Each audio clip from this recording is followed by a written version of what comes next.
Hey guys, welcome to the channel. It's Jack with Stronghold Strength and Conditioning. And today we're answering the question, what is the best diet to lose weight? And ultimately, that body fat. But before we get into it, make sure you take a moment and click that subscribe button so that you don't miss out on future content like this.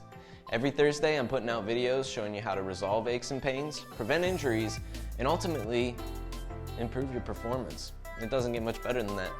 Ready? Let's dive into this one.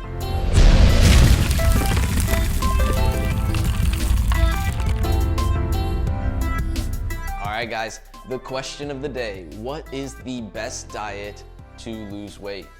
And is it keto? Is it vegan, paleo? Should I be doing the carnivore diet? Whatever it is that you're choosing, it's gonna have to live up to three standards that we're gonna put it up against here, okay? So that's gonna be the topic of the day that we're looking at. Ultimately, three standards that define what is good nutrition and what is the best diet to lose weight. On top of that, I'm gonna give you guys 5 tips at the end of this video that you can use to help get you kick-started in that weight loss. So stick around till the end so that you get all that content. Ready? Here we go. Standard number 1, simplicity. So there's 2 ways that we're looking at simplicity here. The first being the fact that we just want the overall diet that we're following, the nutrition plan that we're following, to be simplified, where I'm not having to calculate a bunch of things and overall have to figure out the time of day that I should be eating with something or buying something from a specific company to make myself lose weight or body fat. That's not simple, and that's really overall just a sales scheme in most cases. So we want to make sure that it's simple in that sense, that it really is whatever I'm following, whether it be keto, vegan, paleo, any of those, if I'm following one of those, that it is just simplified to, okay, these are the things that I can eat and these are the things that I'm going to avoid, and that's pretty much all there is to it. The other form of simplicity that we want to look at is the actual content that we're eating to begin with. So the foods themselves should be very simplified. I mean, if you were purchasing foods, it should be whole foods basically. Are you buying the produce? Are you getting meats and just fresh stuff that is as local as possible, because that's going to help with the overall nutrient density of the food itself. So we want to make sure that it's simple, not only in the sense that there's not a lot of complicated calculating or figuring out to do with the diet plan itself, but it also contains a focus around simplified whole food ingredients. And if you look at vegan, paleo, vegetarian, whatever it is, if you look at all of those, they're all based on whole food products. That's the main thing that really makes them work, the whole food products that keep people satiated longer or keep them feeling fuller so that they can really feel their hunger signals when they do occur, and they don't have to eat as many calories. Their nutrient density is high, and they're very well off in the sense that they're eating foods that keep them fuller longer, that control their caloric intake overall. That is a big key. So right there, simplicity is your number 1 standard that we want to be focused on whatever diet that you're going to be choosing. It should be simple. Standard number 2, is it scientifically backed? All right, guys, this is a huge one. If it doesn't have science behind it, then you're really just taking a shot in the dark on it. And, you know, obviously, nutritional science is a young study currently, so we don't have all the answers, and you do hear a bit of back and forth between what is good and what isn't.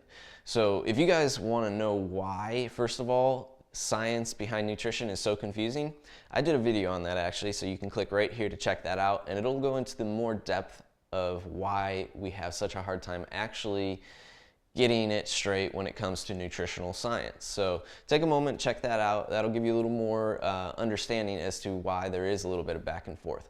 But here's what I want you guys to do. When you are looking at the science behind a certain type of diet plan, it should have multiple studies that back it.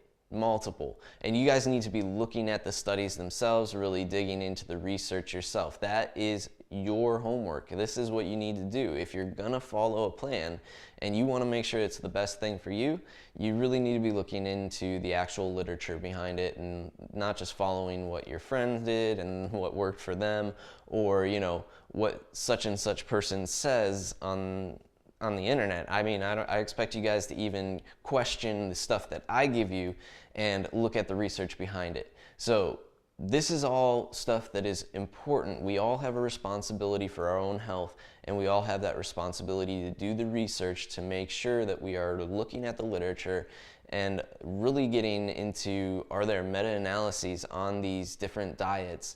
Which ones are truly backed? Why do they work? What are they actually doing? Are there benefits? Are there risks that I'm really taking by doing this diet? So look into the science and take a moment to watch this video and see why there is so much confusion and back and forth between the sciences. So that is your standard number 2. First of all, does it meet the standard of simplicity? And second of all, is it scientifically backed? All right, guys, and the last standard that we're going to be talking about, standard number 3, is it something that you've been successful with, or does it show successful results for you? Okay, so once you dive into this, first of all, have you dived into it in the past and seen success? Or are you just diving into it now and do you see success? That is what we're looking at. Does it actually provide the results? So if it does provide those results, here's what we want to be making sure, a few things about it. If it's successful, is it just short term? I mean, have you lost weight in 1 to 2 weeks? That's great, but you could pretty much do that with anything right away. So we want to make sure that we put it to a true test. Anywhere from a month up to 3 months, I would recommend, 12 weeks total, because that's usually where we see the true adaptation and change when we make a change like this in our nutrition. So we want to give it about 12 weeks to really work. But in the 12 weeks, we can kind of look at micro increments, and every week we should be losing about 1 to 2 pounds. And that is on average. So we want to make sure that on average we're losing 1 to 2 pounds per week. If that's not true, then we might need to make some adjustments, and it might not be the right diet plan or nutritional plan for us. So, and when I say average, you got to take every week and calculate out what's the duration, how much weight have I lost. On average, it should be 1 to 2 pounds per week in the time that you've spent on it. And that's how we're going to know that this is going to be a successful nutrition plan for you. The final thing we really want to keep in mind here is that, first of all, your goals have to be realistic, and you have to have true expectations for that diet. So if we're losing 1 to 2 pounds per week in a 12-week period, that could be anywhere from a 12-pound to 24-pound weight loss that we have in that time frame. Now, obviously, there might be some outliers that, if you're starting in a worse position, you're probably going to lose more weight. If you're a little bit closer to your end body weight goal, you're probably not going to lose it as quickly. We also have to keep those things in mind. But we want to make sure that the weight loss that we have is also in the form of body fat mostly. So body composition is key. If you have an opportunity to actually get your body composition tested, that's something we should really be looking at. So making sure that the muscle mass is not what we're losing, and that we're actually maintaining our body composition, maintaining that muscle mass, losing the body fat, and losing the weight. So that's the kind of curvature that we want to see. Maintain the muscle mass, lose the weight, lose the body fat. And if it's making you successful, that's the one we want to ride with right there. So that's how you know whether it's vegan, paleo, keto, carnivore, if it lives up to these 3 standards, and that last one, they all stand true specifically. We want to make sure that everywhere across the board, they're all looking good. Now, before you guys go, I'm going to give you a few basics to start with here so that you can actually have a few tips to get you going in the right direction to begin with, because these are things that pretty much most of these diets, or at least a good nutrition plan, should include and should stand true for. So 5 tips coming up right now. Tip number 1, hydration. You guys got to keep your water levels water intake up. This is going to be one of the most important things to begin with. And I've done a full video on this, so I'm not going to talk much on it right now. So if you want to watch that video, dropping it right here as well. Take a look at that one. and dive into improving your water intake overall. This is going to help your body function a lot more smoothly in general, making sure that we're getting in and staying hydrated the way that we should. Tip number 2, protein intake. Make sure you guys are getting an adequate amount of protein in your diet. And I've talked about this too in the past before, but in general, about 1 gram per pound of lean body mass is the way that you can calculate that. So 1 gram per pound of lean body mass. Lean body mass, not your total weight, lean body mass. We want to make sure that that's true. Or generally that falls in the range of about 1.7 grams per kilogram. So if you take your body weight in pounds, divide it by 2.2, and somewhere in that range of 1.7 to 1.9 grams per kilogram. Multiply that, and that'll give you a range for your protein as well. So somewhere in that range, it might seem like a lot. For most people, it usually is in the first place. They're not eating enough protein in their diet. Keep in mind, that doesn't have to be all animal products. And in fact, it doesn't have to be animal products at all. It is a little bit harder if you're trying to do it all vegetarian or vegan based, but you guys can figure it out which way you want to go. So once again, 1.7 to 1.9 grams per kilogram or 1 gram per pound of lean body mass when it comes down to protein. It's going to keep you satiated, meaning that we're fuller longer, and protein is used throughout our bodies for a numerous amount of things. So it's incredible how we're actually depriving ourselves of this macronutrient, and we need to be eating more of it. Not just for muscle mass content, it's in our bones, it's actually used for hormones, things like that. So we need to have those in our diet regularly. We don't have stores that our body just can hold in excess. Tip number 3, eat your veggies and fruits. Mom was right. Make sure you get your vegetables in.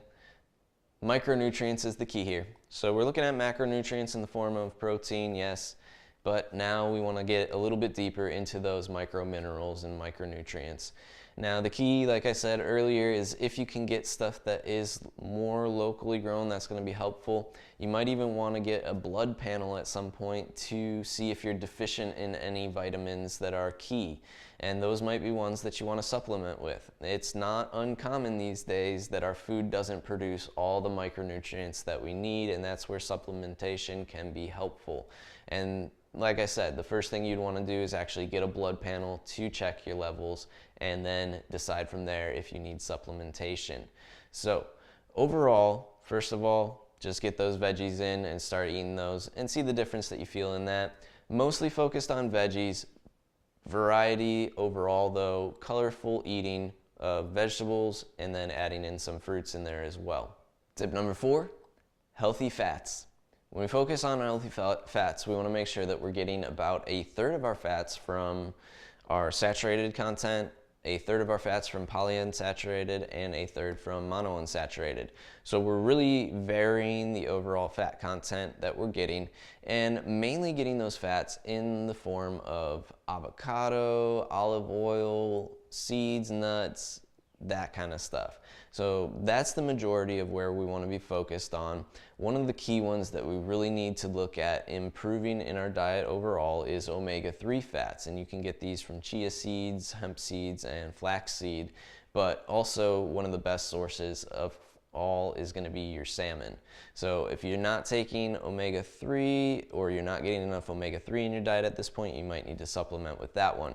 Omega-3 fats, we want to be around 3,000 milligrams per day. That's about the minimum that we want to be hitting to actually control inflammation in our diets and make sure that we're bringing back into balance just overall an omega-3 to omega-6 fatty acid balance, which gets lost in the Western diet quite quickly.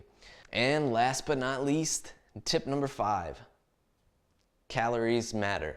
So in this one, we want to look at the caloric intake overall. Now the key is, if you're already doing the first 4 tips really well, you won't have to do this for long. But initially it might help you to actually kind of track your calories, see where you're at, and have a good baseline understanding. Now, I've also done a thing on why tracking your caloric intake isn't accurate.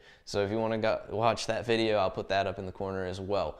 But the overall consensus is that yes, in some cases we can use calorie tracking to a certain level to help actually figure out our weight loss, where we need to be. Do we want to do this as a long-term strategy? Probably not, because it's not a sustainable thing. It's actually extra work and it takes away that simplicity standard. But the key is that calories, and if I want to lose weight and I want to lose body fat, I need to be in a caloric deficit. I need to have that caloric deficit to actually start to drop the weight. And I need to have these other key components and tips at the beginning here to ensure that I maintain the body composition that I want as I lose the weight. So I'm not losing that lean body mass, I'm maintaining that, and that I'm actually doing it in a healthy manner, dropping the weight. So calories are king, that is true. Eventually what we want to do is end up in a more intuitive eating manner. We want to be able to just listen to our hunger signals, to eat slowly, to overall just know, am I eating a good amount of food? Am I gonna gain weight from what I'm eating? And just having a good sense, which generally when you're eating the whole foods and more natural sources of food, that's gonna happen in general to begin with. If it's not, you might do some calorie tracking to help you get into that more specific range of, okay, I need to cut calories some even though I am eating good food sources. And that's okay. Nothing wrong with that. Just know that it is a tool that you should use short term, and overall in the long run, developing a more intuitive manner of eating is the ultimate goal so that it keeps in with that simplicity standard. All right, and there you guys have it. We've answered the question, what is the best diet to lose weight? And the answer? It comes down to 3 standards that they should apply to. So I'm not giving you a specific one that you should follow, but does it meet up with those 3 standards? Is it simple? Is it something that's scientifically backed? And ultimately, does it show you the results that you're looking for over a tested period of time? And if those stand true and it works for you, run with it, folks. It's gonna be different, we're all unique, and that's the key. If you guys like this video, make sure you let me know by clicking that big thumbs up down below, and take a moment to share it with a friend, because you know they got questions around nutrition. We all do. Most of us learned our nutrition from our moms, dads, and most of our moms and dads weren't nutritionists. So we got some work to do. And last but not least, if you guys have not already, take a moment to hit that subscribe button so that you don't miss out on future content like this. Every Thursday, I'm talking about resolving aches and pains, preventing injuries, and overall optimizing your performance. And it really doesn't get much better than that. Welcome to the Stronghold Army. I'll see you guys next week.